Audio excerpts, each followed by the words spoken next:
Au nom du Père, du Fils et du Saint-Esprit. Amen. Amen. Mes très chers frères et sœurs, nous célébrons en ce jour la fête des saints proto-martyrs de Rome. Proto-martyrs veut dire les premiers martyrs de Rome. En disant Rome, c'est ce que l'on appelle maintenant l'Église romaine, mais c'est bien plus large aussi. C'est tous les premiers martyrs chrétiens de l'Empire romain. Cette fête, qui existait il y a fort longtemps, était faite pour célébrer tout particulièrement les martyrs de l'époque de Néron, donc la même époque que Saint-Pierre et Saint-Paul, aux alentours de l'an 64. Et j'y reviendrai dans quelques instants. Par la suite, cette fête a été oubliée pour y faire le 30 juin une commémoration de Saint-Paul. Mais nous célébrons déjà largement le 25 janvier lors de sa conversion. Et en fait, on célébrait Saint-Paul, une mémoire de Saint-Paul le 30, parce que le 29, les anciens textes liturgiques ne parlaient pour ainsi dire que de Saint-Pierre.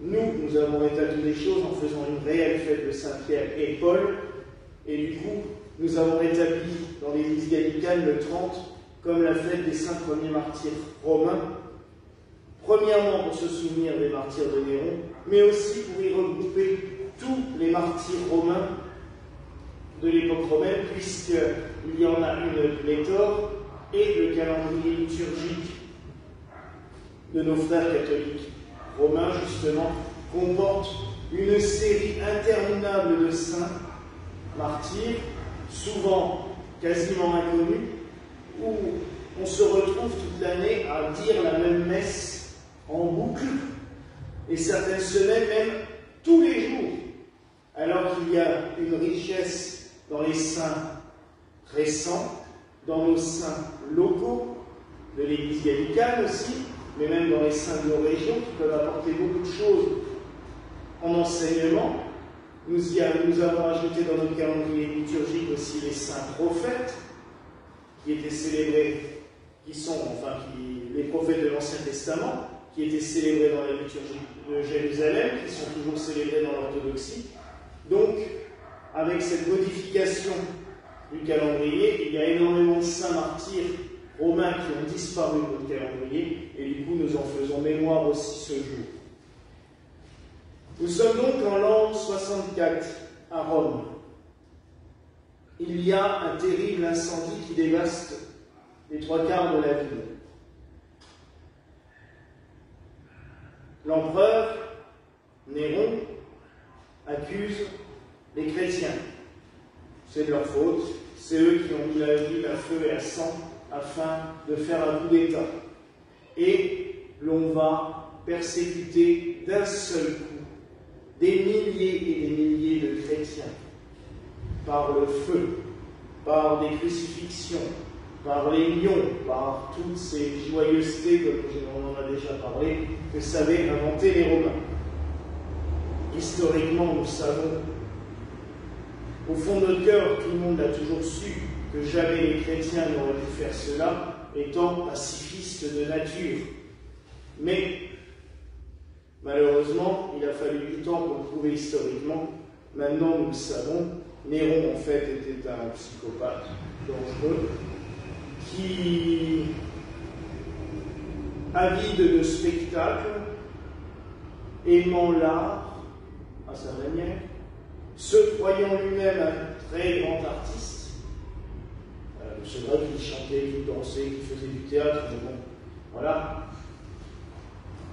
a eu l'idée de brûler lui-même sa propre ville pour avoir un joli spectacle en soi, de voir le feu se répandre dans la ville, et aussi avec l'intention de reconstruire Rome de manière beaucoup plus somptueuse et de laisser sa trace, estimant que ses prédécesseurs avaient construit des choses magnifiques et que lui devait construire des choses encore plus belles. Donc il s'est dit autant détruire la ville et, faisant d'une pierre deux coups, accuser les chrétiens et se débarrasser de ce qu'il considérait comme une secte dangereuse pour son pouvoir, sans aucun doute, puisque on se rend bien compte que le pouvoir du Christ était très éloigné des pensées abjectes de cet empereur néfaste. car n'oublions pas qu'en plus de ces horreurs, Néron était connu pour coucher avec sa sœur, avec sa mère, et les avoir fait empoisonner. Parce que ça, à un moment donné, ça ne lui convenait plus, donc il les a fait empoisonner. Donc, un homme bien, on va dire. On s'estime, voilà. Donc, on voit jusqu'où la folie meurtrière peut aller. Et ça permet aussi de se dire et de se rappeler que les psychopathes dangereux, il y en a toujours eu au gouvernement, dans le monde.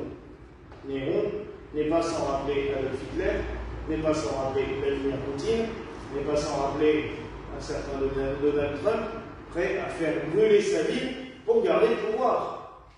On se rend compte que il y a un leitmotiv au cours de l'histoire. Et on se rend compte aussi que Satan, le prince de ce monde, comme on dit, se sert justement des dirigeants de ce monde pour, de temps en temps, faire des atrocités, des énormités, parce que Néron a tout simplement provoqué une espèce d'holocauste, une espèce de génocide vis-à-vis des chrétiens, pensant détruire ce peuple. Vous remarquerez que ça a aussi bien marché que le génocide d'Adolf Hitler vis-à-vis du peuple juif. Ils sont toujours là, et les chrétiens, nous sommes toujours là aussi.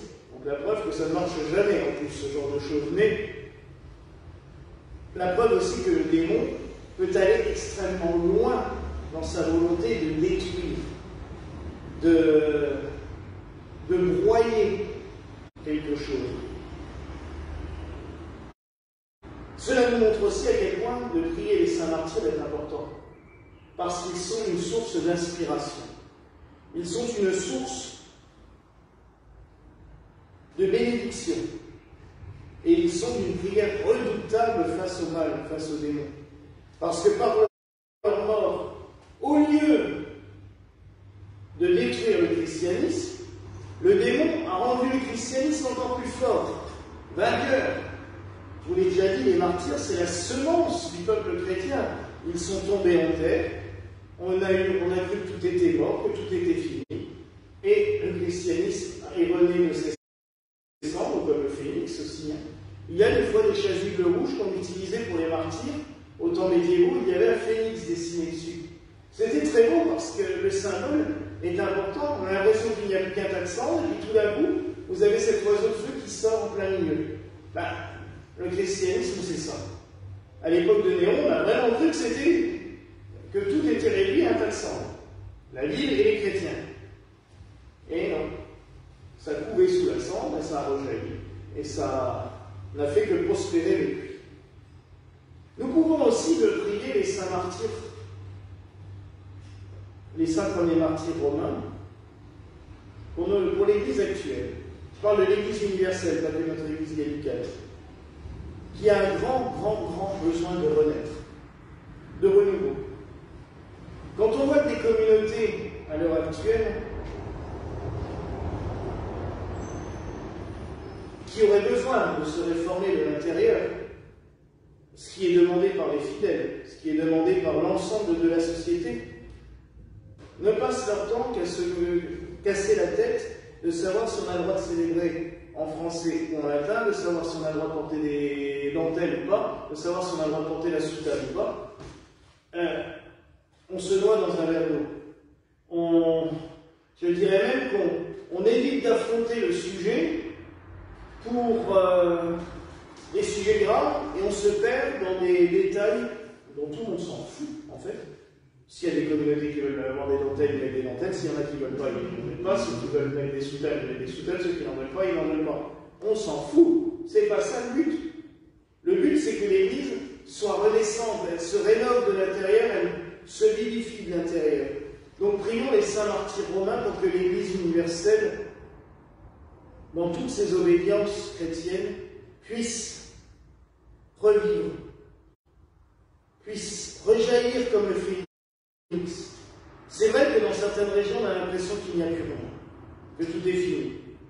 Mais nous savons aussi que comme le Christ ressuscitant du tombeau, l'Église peut ressusciter et vivre à nouveau ces grandes heures, mais des grandes heures où elle sera sous la conduite du Saint-Esprit, où elle ne sera plus dirigée par des hommes avides de pouvoir ou avides de garder un monopole rien que pour eux, mais guidée par l'Esprit Saint, avec ce souffle qui inspire, ce souffle qui donne cette énergie à développer la foi chrétienne. Mes frères et sœurs, supplions les saints martyrs de Rome de nous apporter la force et le courage et d'intercéder sans cesse pour nous auprès de Dieu. Voilà la grâce que je me souhaite au nom du Père, du Fils et du